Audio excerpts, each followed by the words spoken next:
रूपातमहं वन्दे परमानंद माधवम परमानंद माधवम सर्वज्ञ श्री दत्तात्रेय परमार्ग महानुभाव अध्ययन मंदिर मंदिराचा 40वा वर्धापन दिन सोहळा या अनुषंगाने संपन्न होत असलेली ही धर्मसभा, या धर्मसभेला अध्यक्ष म्हणून ललांबूत करीत असलेले आजच्या कार्यक्रमाचे अध्यक्ष आदरणीय श्रद्धेय प्रातस्मरणीय महानुभाव पंतभूषण उपाध्य कुलाचार्य आचार्य प्रवर रणाईचे येथील बाबाजी, त्याचप्रमाणे ज्यांचं प्रमुख वक्तव्य आपण या ठिकाणी ऐकलं आणि मंत्रमुग्ध झालात असे माझे स्नेही आपल्या सर्वांचे मार्गदर्शक आदरणीय श्रद्धेय प्रातस्मरणीय विद्वत रत्न नितीन दादाजी बांदकर, त्याचप्रमाणे ज्यांच्या माध्यमातून आपल्याला देवपूजेचा प्रसाद ग्रहणाचा अतिशय महत्वपूर्ण लाभ झाला असे माझे परमश्री आदरणीय श्रद्धेय महंत श्री कृष्णदास बाबाजी पारशिवनी,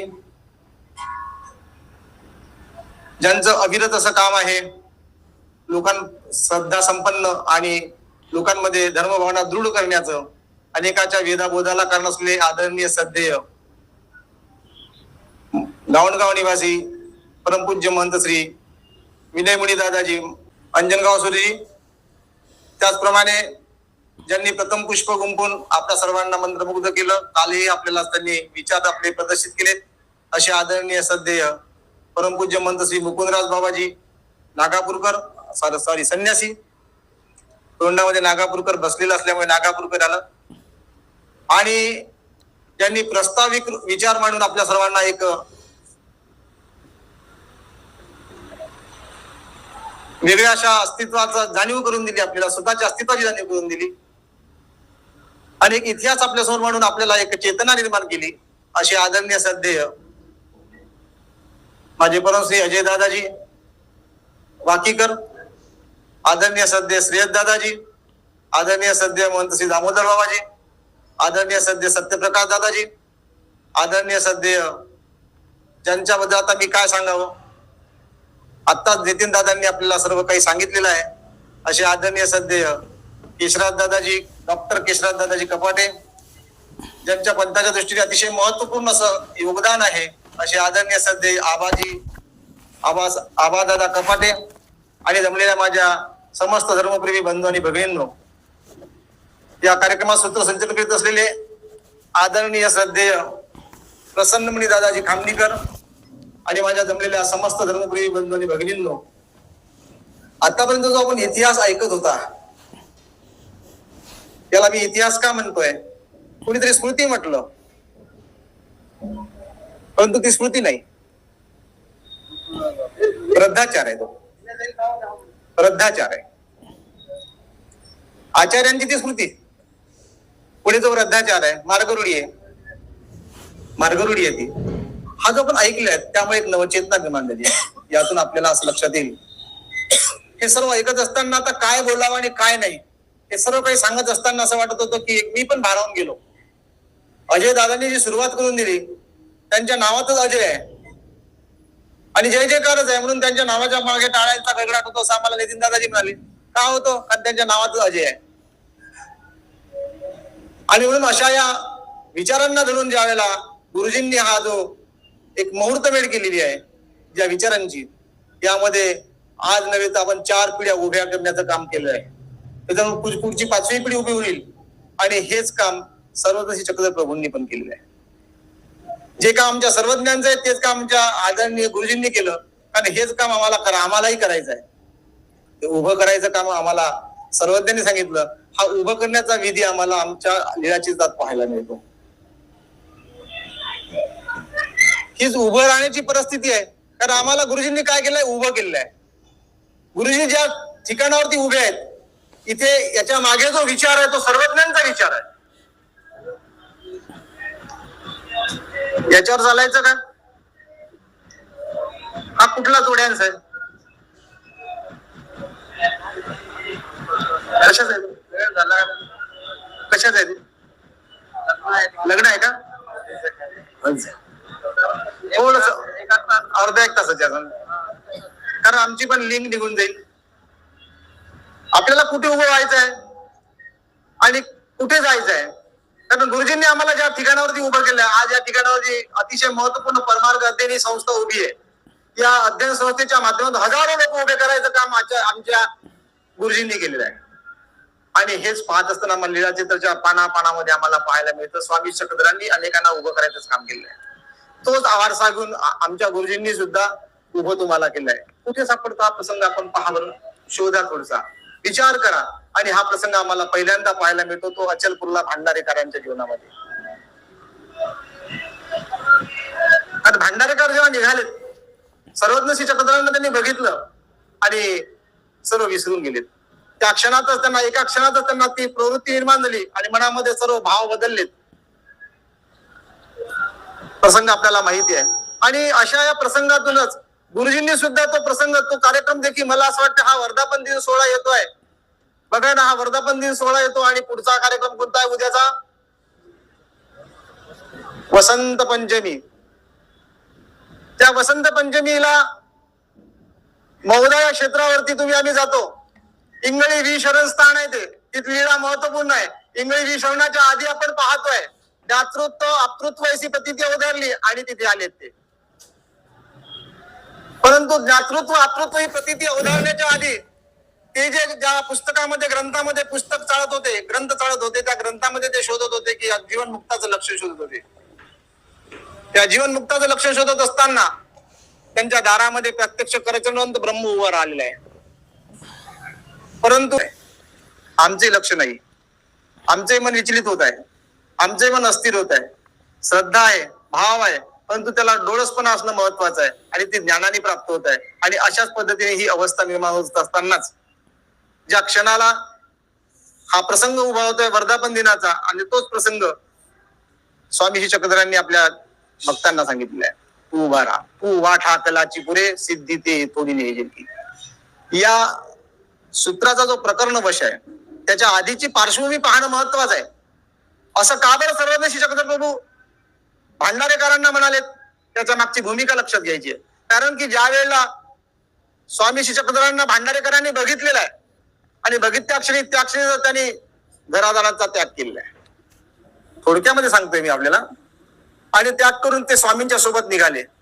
परंतु येत असताना त्यांच्या मनामध्ये एक खंत होती की मी जेव्हा आलोय देवाच्या सोबत पाठीमागे आलोय, परंतु येत असताना माझ्याकडे अमाप संपत्ती आहे, द्रव्य आहे, सर्व काही आहे, परंतु मी एकही माझी एवढीशी संपत्ती देवासाठी घेऊन आलो नाही. एवढसे मला देवासाठी आणता नाही. आणि ही खंत मनामध्ये सारखी तेवत होती, जळत होते अंतःकरणामध्ये, ते दुःखी करत होते. आज आमच्याजवळ आहे पण आम्हाला देवाला द्यावं असं वाटत नाही. काय हवाय, काय गरज आहे देवाला? एक मस्तक आणि दोन हस्तक इतकंच पुरेसं आहे मी असं म्हणतो. पण असलेली संपत्ती उपयोग ईश्वरी उपयोगाने असे काही असे, जी संपत्ती आहे ती उपयोगात लावू शकत नाही असं काही आहे का? आपण त्याचा उपयोग करू शकतोय. परंतु ही सारखी खंत अंतःकरणामध्ये असल्यामुळे भांडारेकर सारखं विचलित मनामध्ये अस्थिर होऊन गेले होते की आपण हे देऊ शकत नाहीये. आणि त्यावेळेला सर्वज्ञ अचलपूरला त्यांना हा प्रसंग उभा करतात आणि सांगतात की जा, तुम्हाला प्रसंग माहिती आहे. आणि त्यावेळेला सर्वज्ञ श्री चक्रधर प्रभू म्हणतात, तू उभा ठाकलाची पुरे सिद्धी ते येथून नेजेल. तू उभा तर हो. आणि त्यांचा मनोरथ जो आहे तो पूर्ण करतात. धानाईसाच्या माध्यमातून तो मनोरथ पूर्ण होतो. हा प्रसंग तुमच्या डोळ्यासमोर आला असेल. कारण लीळा सांगत राहिलो तो वेळ आपला बराच निघून जाईल. आणि याच्यामुळे असाच हा प्रसंग, दुसरा प्रसंग, हे सूत्र भगवंत विदित करत असताना एका भक्तांच्या समोर अतिशय महत्वपूर्ण, भक्ताला हे वचन निरूपण करतात. तो कुठला प्रसंग आहे? दुसरा, तुम्हा एक करणी असे की का, तुम्हा एक करणी असे. आचार्य श्री नागदेवांना, आता हा अतिशय खोलवर प्रसंग आहे, अतिशय डीप मधला आहे, अतिशय महत्वपूर्ण प्रसंग आहे. आणि या प्रसंगाला सर्वज्ञ चक्रधर म्हणतात, तुम्हा एक करणी असे जी जी माते द्रव्य नाही, जी जी माते द्रव्य नाही. त्यावेळेला स्वामी चक्रधर सांगतात, भांडारेकराचा मनोरथ ऐसाची पूर्ण केला, आम्ही पण भांडारेकराचा असाच मनोरथ पूर्ण केला. तू उभा ठाकलाची पुरे सिद्धी ते येथून नेजेल. या दोन्ही भक्तांना, दोन्ही विचारवंतांना, दोन्ही आमच्या अतिशय महत्वपूर्ण साधकांना, सर्वज्ञ शब्द प्रभू नव्हे तर तुम्हाला आम्हाला सर्वांना समजून सांगताना सांगतात की तू उभा ठाकलाच पुढे. आता उभं ठाकायचं आहे, आम्ही उभं नाहीत का? हा फक्त प्रसंग आपण घेतोय आपल्यासाठी. दोन्ही भक्तांना सांगतोय, दोन्ही साधकांना सांगितलं तू उभा ठाकलाची पुढे सिद्धी ते येतो मिळेल की. आम्ही नेहमी नेहमी म्हणत असतो उभा ठाकायचं आम्हाला, तू उभा तर हो. अरे मग उभं होऊन करायचं काय?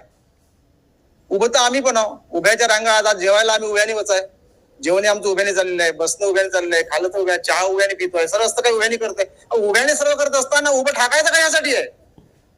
हा प्रश्न आमच्या मनाला भेडसावतो का? कदाचित नाही भेडसावत. कारण की आम्हाला त्या पद्धतीने आम्ही त्याचा विचारच करत नाही. त्या पद्धतीने आम्ही विचारच करत नाही आणि विचार करत नसल्यामुळेच आम्हाला तो प्रसंग आमच्या डोळ्यासमोर अजूनही आलेला नाही. फक्त प्रसंग आला, अहो घर झालं, आज उपार झाले, आता बाबांनी उपाराची गोष्ट आणि उपार झाल्याचं बाबा, अहो देवाने सांगितलं तुम्हाला तू उभा टाक, उपार सहज होऊन जातात. अहो वास्तूच आहे तू ही करण्याची. याच्यासाठी देवाने उभं राहायला सांगितलं का? नाही, याच्यासाठी देवाने उभं राहायला सांगितलं नाही. उभं कशासाठी राहायचंय आणि उभं राहायचं कशासाठी आहे, हाच महत्वाचा जो मुद्दा आहे आपल्याला तो लक्षात घ्यायचा आहे की उभं राहण्याची जी पद्धत आहे, उभं कसं राहायचंय. कारण बसलेला माणूस आमच्या देवाला आवडत नाही. आम्हाला तर सर्व काही नको आहे. कारण आमचा दृष्टिकोन काय, सुख म्हणजे काय, आमचा दृष्टिकोन सुख या शब्दाचा अर्थ काय आम्ही घेतो, सर्व काही बसल्या ठिकाणी मिळावं यालाच आम्ही सुख म्हणतो आणि याच्याच दुःखाला आम्ही कारण ठरतो. आम्हाला नाना तऱ्हेचे आजार, नाना तऱ्हे व्याधी, नाना तऱ्हे दुःख हे कशामुळे कसं आहे, त्याचं कारण आम्ही केवळ बसूनच सर्व काही प्राप्त करण्याचा प्रयत्न करतो. आणि हीच आमची सुखाची व्याख्या असल्यामुळे, सुखाचं लक्ष असल्यामुळे आम्ही दुःखी आहोत. अहो आमच्या गोसाव्यांना असा बसलेला माणूस आवडतो का? नाही, आवडत नाही. एवढंच नाही तर आमच्या श्रीकृष्ण चक्रवर्तीला असा बसलेला माणूस आवडत नाही. आमच्या श्रीकृष्ण चक्रवर्तींना देखील असा बसलेला माणूस आवडत नाही. असाच बसलेला होता अर्जुन, किंकर्तव्य मूड झाला होता. युद्धाचा प्रसंग आठवतो प्रसंग, त्या प्रसंगी काय झालेला आहे, ज्याला तो युद्ध परांगमुख होऊ पाहतोय, नको आहे मला युद्ध, मला कशासाठी युद्ध करायचंय. आणि त्यावेळेला भगवंत अर्जुनाला कुठला निरूपण करतात, कुठला उपदेश देतात, कल्पना करा. ज्यावेळेला अर्जुन किंकर्तव्य उडून बसतोय, गांडीव धनुष्य टाकून देतोय आणि रथाच्या मागे येऊन जातोय. 8वा पहिल्या अध्यायातला शेवटचा श्लोक. आणि त्यावेळेला भगवंत काय म्हणतात, पार्थ नैतत्व पद्धते शूद्रम हृदय दौर्बल्यम त्यक्तो तिष्ठ पर्यंत पहा. हे पर्यंत पहा अर्जुना, शत्रूला ताप देणार अर्जुना त्याच्या गांडीव धनुष्याचा चटकार ऐकल्यानंतर शत्रूंच्या हृदय विलीन होऊन जात होती, अशा त्या अर्जुनाला भगवंत उपदेश करतात. काय उपदेश करतात? हतो वा प्राप्स्यसि स्वर्गम जित्वा वा भोक्ष्यसे मयम् तस्मात् उत्तिष्ठ कोंते युद्धाय कृतनिश्चय. युद्धाला तयार उठ, उभा हो, जागा हो, उभा हो. पण त्यासोबत ते एक शिवी पण देतात, क्लेभ्यम मास्मगम पार्थ, तू नकोस, खूप नकोस, तू कर्तव्य मोडू नकोस, कर्तव्यापासून पतित होऊ नकोस. असा कर्तव्य पतित झालेला मनुष्य भगवंताला आवडत नाही. विमोह त्यागुनी कर्म फलांचा सिद्ध होई पार्था, कर्तव्याने घडतो माणूस जाणून पुरुषार्था. विमोह त्यागुने, आणि हा विमोह त्यागणं महत्वाचं आहे. असा बसलेला माणूस आमच्या देवाला आवडत नाही, आमच्या गोसाव्यांना आवडत नाही, नाही तर आमच्या श्रीकृष्ण चक्रवर्तींना देखील आवडत नाही. आणि आम्ही असं बसलेलोच आहोत. अशी बसलेली माणसं आहेत, कारण बाबांनी आम्हाला सांगितलं अशी बसलेली माणसं नको आहे मला. मग कशी माणसं हवी? गतिशील असावी. ती माणसं कशी असावी? गतिशील असावी. शेतकऱ्यांच्या आसुडांमध्ये ज्योतिबा फुले काय म्हणतात माहिती आहे तुम्हाला? गतिविना मती गेली, मतीविना नीती गेली, नीतीविना वित्त गेली. इतके सारे अनर्थ एका अविद्येने केले. असाच हा समाज विकलांग झालेला आहे, त्याला उभं करण्याचं काम आपल्या गुरुजींनी केलं. तेच आमच्या सर्वज्ञांनी केलं आहे. ही पार्श्वभूमी जेव्हा आम्ही अभ्यासात असतो, ज्या ज्या वेळेला धर्माला ग्लानी येते त्या त्यावेळेला भगवंत अवतार घेतात. तर कशासाठी घेतात? उत्तिष्ठ भारत, उठ उभा हो, जागा हो. कशासाठी उभं व्हायचं आम्हाला? कारण ही उभे आहोत आम्ही, परंतु उभे असूनही आम्ही आमच्यातली गती संपलेली आहे, आमच्यातली नीती संपलेली आहे. त्यामुळे आम्हाला सर्व अवस्था आमची गलित गात्र झालेली आहे. आणि म्हणून आम्हाला एक सुभाषितकार सुद्धा म्हणतो, अशी ही माणसं मला नको आहे. कशी माणसं? तर ही माणसं मृत आहेत, त्यांच्यामध्ये गती नसलेली ही माणसं मृत आहेत. जीवंतोपि मृतम पंचम व्यासेन परिकीर्तित, जीवंतोपि मृतम पंचम व्यासेन परिकीर्तित.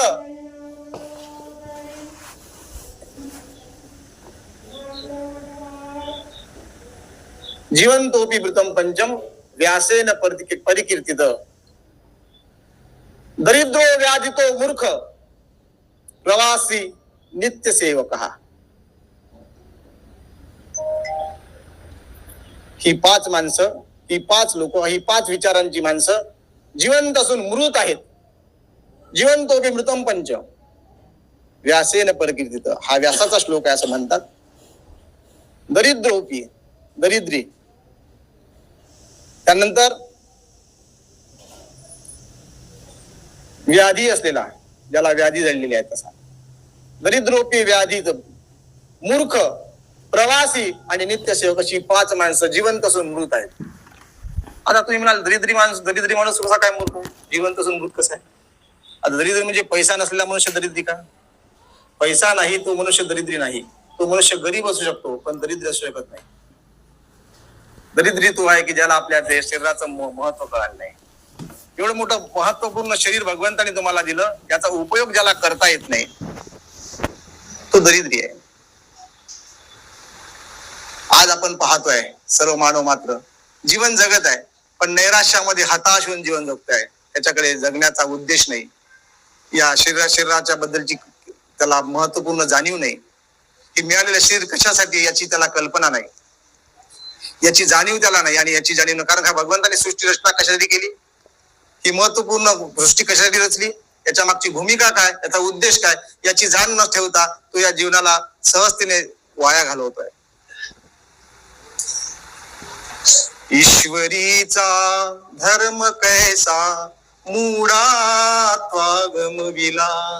मूढात्वागमविला.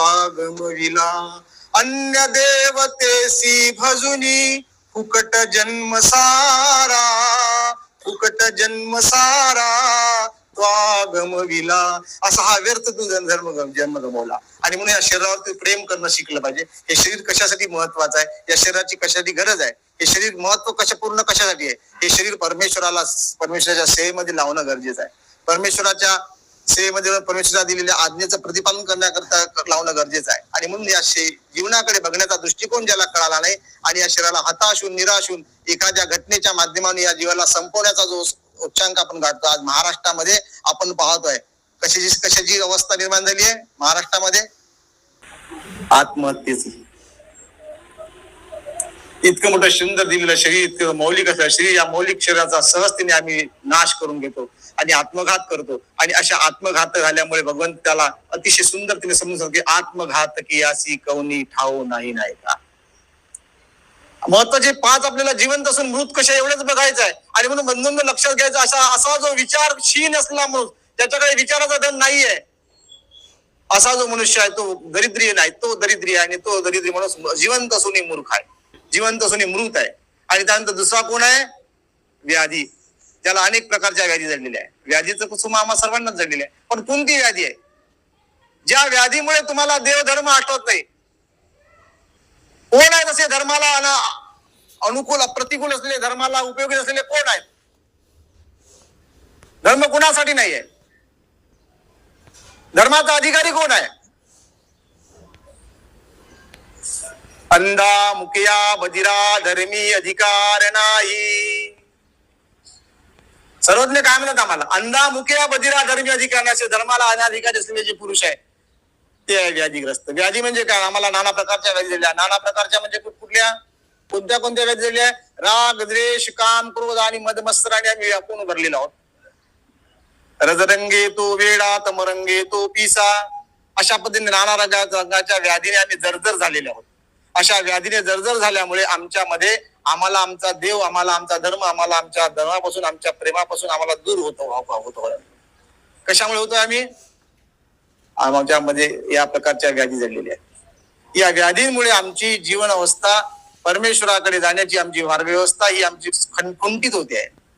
आणि म्हणून अशा व्याधीग्रस्त आमचं जीवन असलेला तो मनुष्य, व्याधी असलेला व्याधीग्रस्त असलेला जिवंत असून तो मृत आहे असं आम्हाला हा सुभाषित करावा लागतोय. तिसरा कोण आहे? मूर्ख मनुष्य. खरंच आम्ही मूर्ख आहोत का? तुम्ही म्हणाल का स्वतःला मूर्ख आहात म्हणून? म्हणाल? कोण म्हणतो स्वतःला मूर्ख आहे हो? आणि म्हटलंच तर तुम्हाला किती वाईट वाटेल, पण आपण खरंच मूर्ख आहोत.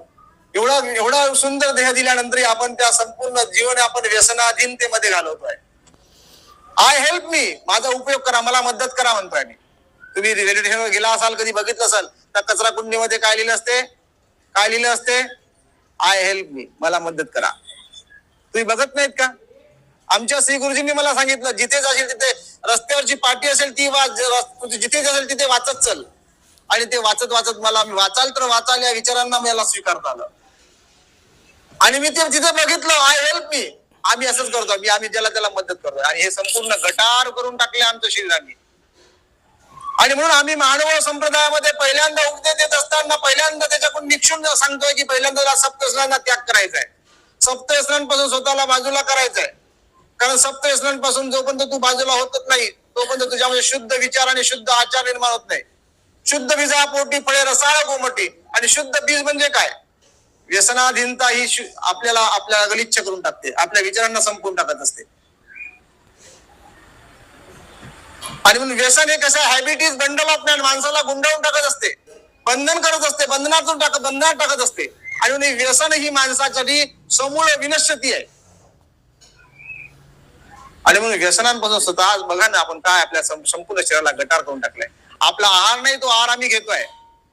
ज्याचा आहार शुद्ध आहे, त्याचा विचार शुद्ध आहे, त्याचा विचार शुद्ध आहे, त्याचा आचार शुद्ध आहे. म्हणून आहार हा बेसमेंट आहे, आहार हा पाया आहे. आहारच जर शुद्ध नसेल आमचा, तर आमचा विचार शुद्ध कसा असू शकेल? आणि विचार जर शुद्ध नसेल तर आमचा आचार तरी कसा शुद्ध घडेल? आणि म्हणून आहार हा शुद्ध असण्याकरता आम्हाला पहिली पायरी आमचा आहार आहे. आणि म्हणून आम्हाला सप्तव्यसनापासून दूर करण्याकरता सर्वज्ञ सांगतात की पहिले सप्तव्यसनापासून दूर व्हा. आणि म्हणून आम्ही महानुभावाचा उपदेश घेत असताना, अनुग्रह करत असताना आमचे श्री गुरुजी आपलं तुमच्याकडून काय कोणता संकल्प करून घेतात. कुठला संकल्प करतात? दारू, माळ, जुगार, वेश्या, चोरी, शिकार या सप्तव्यसनांचा त्याग. हे तुम्हाला कल्पना आहे. परंतु गुरुजींनी याच्यावरती कशा पद्धतीने तुम्हाला उभं केलं, हा विचार तुम्हाला कसा दिलाय, ते जिवंत असून मृत कसे हे आपल्याला पाहायचंय. आणि म्हणून आम्ही मूर्ख आहोत. प्रवासी कधी मूर्ख असतो का? केल्याने देशाटन मैत्री सभेत संचार मनोजा तेने चातुर्य तसे फार अशी आम्हाला सुभाषितकार आम्हाला सांगतात. आणि इथे प्रवासी हा मूर्ख जिवंत असून मृत असं सांगतात. हे कसं विरोधाभास वाटतो की नाही तुम्हाला? पण तो हा प्रवास कोणता आहे आपला? हा प्रवासच तर कळाला नाही आम्हाला. हा प्रवास महत्वाचा कळला. आमचा जन्म कशाला झालाय? आम्हाला परमेश्वराची प्राप्ती करणे आमचं परम कर्तव्य आहे. ते न कळता आम्ही काय करताय? स्वर्ग नरक मृत्यू, स्वर्ग नरक मोक्ष आणि मृत्यू याच प्रवासामध्ये आम्ही स्वतःला गोवून घेतलंय. या चतुर्विध खाणी चारी खाणी चारी वाणी जन्म आला ते तुका पाणी मृत्यू पावती. या चारी खाणी चारी वाणी हा प्रवास चाललेला आमचा. हा प्रवास कुठे थांबेल, कुठे संपवायचा याचा विचार आमच्या जवळ असा प्रवासी आम्ही होऊन बसलोय.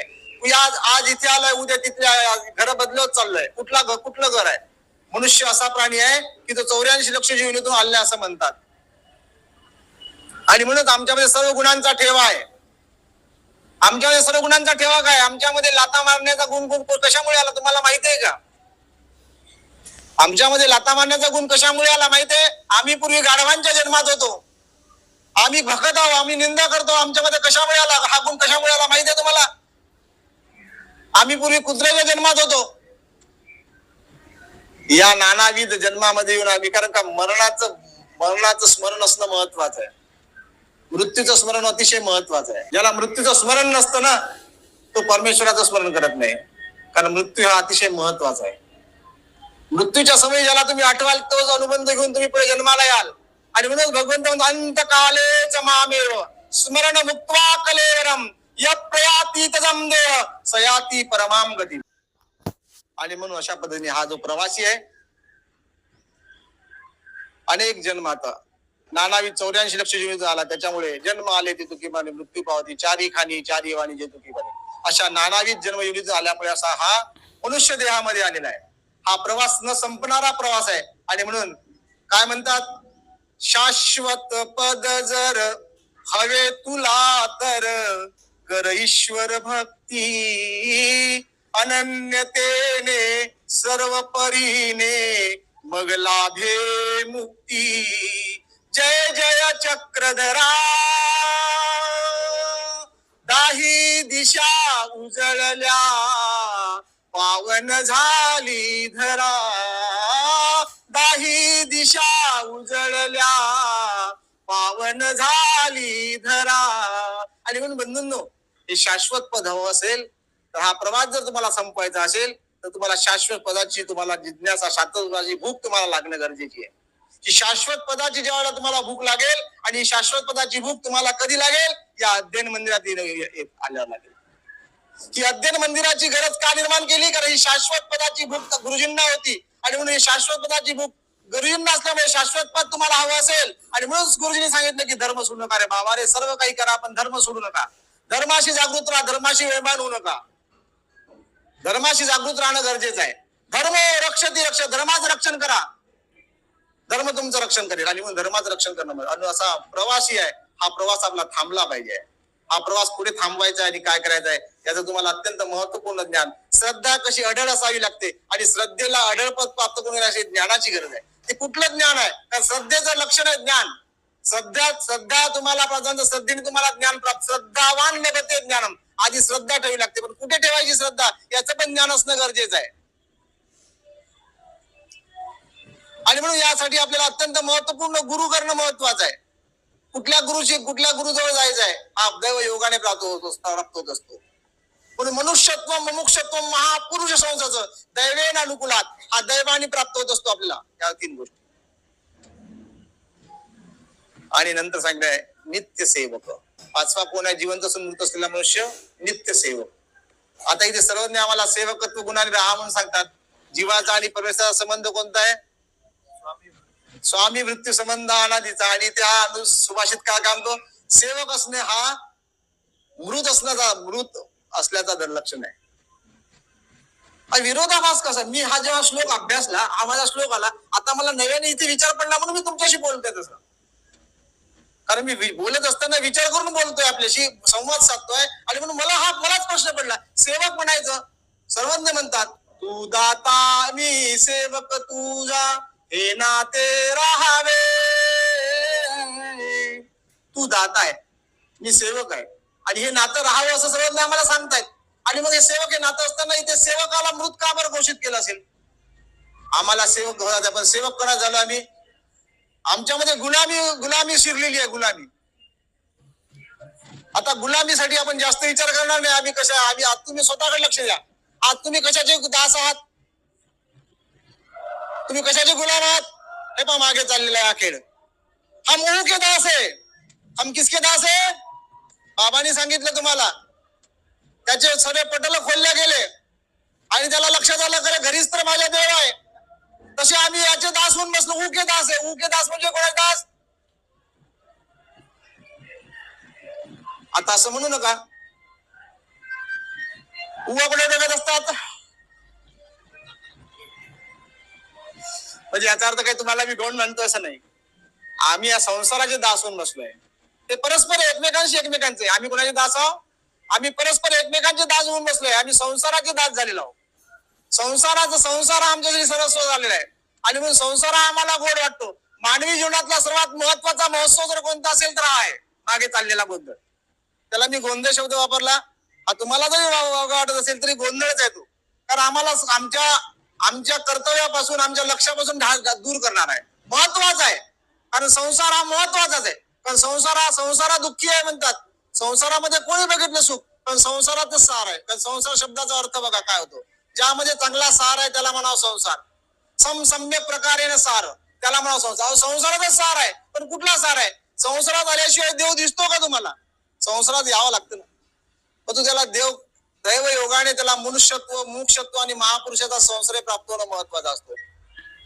आणि ही गोष्ट आपल्याला प्राप्त होणं गरजेचे आहे. अशी 5 मूर्ख आहेत. 5 हे मृत असून, जिवंत असून मृत असलेले सांगितले आम्हाला. आम्हाला हे असताना आम्हाला देव उभं राहा काम. हे उभं राहणं ज्याला कळालं त्याच्या जीवनामध्ये बदल होतो. जीवन हा बदल आपल्याला पाहायला मिळाला, तो भांडारेकरांच्या जीवनात पाहायला मिळाला. हा बदल आम्हाला पाहायला मिळाला, तो आचार्यश्री नागदेवांच्या जीवनात पाहायला मिळाला. हा बदल आम्ही त्यांच्या जीवनात बघितला, आणि तो बदल आम्हाला आमच्या जीवनात आणायचा आहे. असे आम्ही माणूस तर उभा जाणून आहे ना. माणूस हा प्राणी कसा आहे? उभा प्राणी आहे. इतर प्राणी आडवे आहेत. गाय बघा कोणता प्राणी आहे? इतर प्राणी बघा ना, ते कसे आहेत, आडवे प्राणी आहेत. पण तो मनुष्य कसा प्राणी आहे? वर्गीकरण केलंय ना आता याच्यात, वेगवेगळं बोलणार. स्वस्त प्राणी आहे, जलचर प्राणी आहे, भूचर प्राणी आहे, बीज प्राणी आहे, असे अनेक प्राणी आहे. त्यामध्ये मनुष्य विचार जर केला तर उभा प्राणी आहे, उभा उभा आहे. तो आडवा होतो कधी झोपला तर, पण तू अनेकांच्या मध्ये आडवा येत राहत होतो. अनेकांच्या याच्यामध्ये लक्षात घ्या, तो आडवा होतो आणि आडवा होण्याचा गुणधर्मच माणसाला आडवं करून टाकतो. दुसऱ्यासाठी गड्ड्या खोदतो तो माणूस, स्वतःच गड्ड्यात पडतो म्हणतात ना. आणि म्हणून हे लक्षात असल्यामुळे स्वामी म्हणतात, बाबा रे तू उभा हो, तू उभा होणं गरजेचं आहे. आणि उभा होशील, सर्वज्ञांच्या विचारावर उभा होशील, तर तुझ्या जीवनामध्ये तुला सर्वज्ञ भेटल्याशिवाय राहणार नाही. आणि तेच आम्हाला पाहायला मिळालं. भांडारेकरांच्या जीवनामध्ये भांडारेकर उभे राहिलेत आणि भांडारेकरांच्या जीवनामध्ये भगवंत मिळाले. शेवटचा क्षण बघा, 8वा तो क्षण सर्वज्ञ भांडारेकरांचा. आता याच्यामुळे माझा कॉन्टॅक्ट बुद्धी बदलून जातो. कारण कसं आहे बंधूंनो, भांडारेकरांचं जीवन बघा. काय म्हणतात बाबू कवी, तुम्हाला माहित आहे? माझी लाईन चुकून गेली. तुझ्या मांडीची उशी नसीबी कधी मिळे आम्हा, ती मिळविण्या काय करावे सांग तू परब्रह्मा दयाळा, सांग तू परब्रह्मा. ती उभं राहिल्यानंतर हा विचार कोणाला सुचला? भांडारेकरांना सुचला. तो तुम्हाला मला सुचायला हवाय. कसा सुचायला हवाय? तुझ्या मांडीची उशी नसीबी कशी मिळे आम्हा. तुझ्या मांडीची उशी मला कधी मिळेल, कशी मिळेल? ते उभं राहिल्यानंतर शिकते मला. आणि ती मांडीची उशी भांडारेकरांना मिळाली. पुन्हा तुझी मला रे देशील काही जाणू, सांग म्हणून होईल का तुझी सेवा, का त्याग करशी कनवाळू माझ्या देवा. हे कनवाळू असलेल्या देवा, कृपा कनवाळू असलेल्या देवा, कृपेने देवा तू माझा काबर त्याग करतो. बंधूंनो, शेवटचं प्रकरण तुम्हाला माहिती आहे. भांडारेकरांच्या जीवनातला हा प्रसंग आहे. हा प्रसंग तुमच्या जीवनात यायचा असेल तर सर्वज्ञांच्या विचारावर उभं राहणे गरजेचं आहे. गुरुजींनी तुम्हाला यासाठी उभं केलंय. आज आम्ही ज्या वेळेला पाहिलाय हा प्रसंग, हा विषय मला कधी सुचला, ज्या वेळेला तुम्ही ईशगीत तवन गात होता. आणि ईशस्तवन गात असताना तो छोटासा मुलगा हातामध्ये डमरू घेऊन वाजवत होता. मग नंतर बाबांनी सांगितलं भावे सरांच्या त्या मुलांचं नाव. परंतु ही चौथी पिढी तयार होते, ही उभी कशी होऊन राहिली, राहतोय मी. हे डोळ्यासमोर हा प्रसंग जेव्हा पाहिला तेव्हा सर्व महिला लक्षात आलं की गुरुजींनी अशी कशा पद्धतीने माणसं उभी केलेली आहे. ही उभी करण्याची किंमत कोणामुळे झाली आहे? गुरुजीमुळे झाली आहे. आणि ही पिढी उभी करायची अशा पद्धतीने उभी होत असताना विरोधक पिढी उभी होऊन आली आहे. आणि ती वैचारिक अधिष्ठानावर ते उभी असलेली पिढी आहे. आणि वैचारिक अधिष्ठानावर ते उभी असल्यामुळे बंधूंनो, आज उभं होणं गरजेचं आहे. जो उभा होतो नाही तो उभे, आज आपण पाहिलंय परवाच्या दिवशी इलेक्शन आटोपलंय, उभे झालेत, निवडून आलेत आणि कोणाचे कोण कोणाकडे गेले माहित नाही. त्यासाठी आम्ही त्यांना हॉटेलमध्ये ठेवलं, इकडे ठेवलं. ती उभे निवडून आल्यानंतर कसं वापसता पाहणार जीवन. कोणता पक्ष, कुठं निष्ठा, इथे निष्ठा कशी कुठून कुठून निष्ठून जातील काही कळणार नाही मला. निष्ठून राहिले ते असे उभे राहण्यात काय अर्थ आहे का आम्हाला? असं उभं राहायचंय की जे उभं राहिल्यानंतर तुम्हाला शाश्वत पद. कारण आमच्या मानव पंथाचं गमक आहे, एक प्रिन्सिपल आहे. कुठलं? तुम्हाला भक्तीच करायची असेल तर नित्य मुक्ती देणाऱ्या परमेश्वराची उपासना करा. उपासना करायची, भक्तीच करायची असेल तुम्हाला तर कोणाची उपासना करा? शाश्वत सुख देणाऱ्या शाश्वत आनंद देणाऱ्या परमेश्वराची उपासना करा. हाच तर आमचा बेसिक आहे. आणि म्हणून बंधूंनो, असं उभं व्हायचं आहे की जिथे उभं राहिल्यानंतर अढळ पद प्राप्त झालं. जे ध्रुवाला प्राप्त झालं. ध्रुवानी काय म्हटलंय? आई मला अशी मांडी हवी आहे की ज्या मांडीवर मला कोणी उठवणार नाही. आणि त्याकरता मी काय केलं पाहिजे? जरी त्या अन्य देवतेची उपासना असेल तरी सांगण्यासाठी आपल्याला सांगायचं, अन्य उपासना केली आणि अढळ पद प्राप्त केलं. ध्रुव तारा आपल्याला पाहायला मिळतो. आम्हाला गुरुजींनी हाच विचार दिलेला आहे की अढळ पद जर प्राप्त करून घ्यायचं असेल तर तुम्हाला काय करायचंय? अनेक मंत्र असती सुख नित्य नाही तेथे. अनेक मंत्र या जगात आहेत, तिथे सुख नाही आहे. म्हणून काय करायचं आहे तुम्हाला? चक्रेश मंत्र घ्या. चक्रधाचं नाम तुम्ही अंतःकरणामध्ये जपावं. हे चक्रेश नाम ज्याच्या मुखामध्ये असेल, ज्याच्या अंतःकरणामध्ये असेल, तो नित्य शाश्वत पदाचा अधिकारी आहे. आणि तो आनंदाचा वर्धापन दिन 40व्या वर्धापन दिनाच्या अनुषंगाने अध्ययन मंदिरामध्ये आज दैनिक एक महत्वपूर्ण पैलू आज काय झाले उभा झाले. कुठला आहे तो? अध्ययन मंदिराच्या माध्यमातून आज एक ग्रंथालय उभं झालं आहे. उभं शब्द वापरतोय पुन्हा मी इथे. ग्रंथालय उभं झालंय. ते पहा, असं उभं होण्यात कोणता अर्थ आहे आपल्याला? या उभं होण्यामध्ये आपले सारी पाठ सपाट होऊन गेलोय. आणि म्हणून असं उभं व्हायचं आहे. ग्रंथ आपले गुरु आहे, ग्रंथ आपले निष्ठा आहे. आपलं ग्रंथ आपण गुरु जरी म्हणत असलो, कारण आम्हाला सांगितलंय काळ्या अक्षराने बोध होत नाही, परंतु ग्रंथाचं वाचन हे महत्वाचं आहे. आणि म्हणून त्याचं वाचन आणि अतिशय महत्वपूर्ण संदेश आज आपण या ठिकाणाहून देतोय. आज अध्ययन मंदिर संपूर्ण पंथाला, संपूर्ण जगताला हा एक अतिशय महत्वाचा संदेश देत आहे की नसुद्धा मंदिर निर्माण करून चालणार नाही, तर त्या ठिकाणी ग्रंथालय देखील असणं महत्वाचं आहे. आणि म्हणून ग्रंथालय तुम्हाला उभं करते. आणि बघा, तुम्हाला जीवनामध्ये बघत असताना, लौकिक जीवन जगत असताना तुम्ही विवाह संबंधामध्ये जेव्हा आता मागचा प्रसंग विवाहाचा आहे, विवाह कधी केला जातो? ज्या वेळेला तो पायावर उभा होतो त्याच वेळेला केला जातो. जो पायावर उभा नाही त्याचा विवाह करून उपयोग नाही, तो दुःखी आणि दरिद्री राहतो, त्याच्या जीवनात दैन्य येतं. आणि म्हणून असा हा उभा होण्यासाठी आजचा हा प्रसंग महत्वाचा आहे. 40वा वर्धापन दिन तुम्हा आम्हाला सर्वांना नवे तर गुरुजींनी 40 वर्ष घालवले आहेत आज तुम्हाला उभं करण्याकरता. अशी चौथी पिढी आज 40व्या वर्षाच्या अनुषंगाने दुसरी पिढी येते नियमाप्रमाणे, परंतु त्यांचं संपूर्ण कालखंड या चौथ्या पिढीपर्यंत आपल्याला पाहायला मिळालेला आहे. आणि म्हणून बंधूंनो, आजच्या या प्रसंगी मी आपल्यामध्ये आलो आणि आपल्याशी संवाद साधता आला, आपल्या भेटीचा सुयोग मला प्राप्त झाला, त्याबद्दल अध्ययन मंदिराच्या सर्व सदस्यांचे, ट्रस्टींचे, सर्वांचा मी ऋणी आहे. आणि अशाच पद्धतीने तुमचा सहयोग मला घडत राहावा अशी अपेक्षा करतो. आणि आपल्या या 40व्या वर्धापन दिनाला शुभेच्छा देऊन मी इथेच थांबतो. दंड प्रणाम.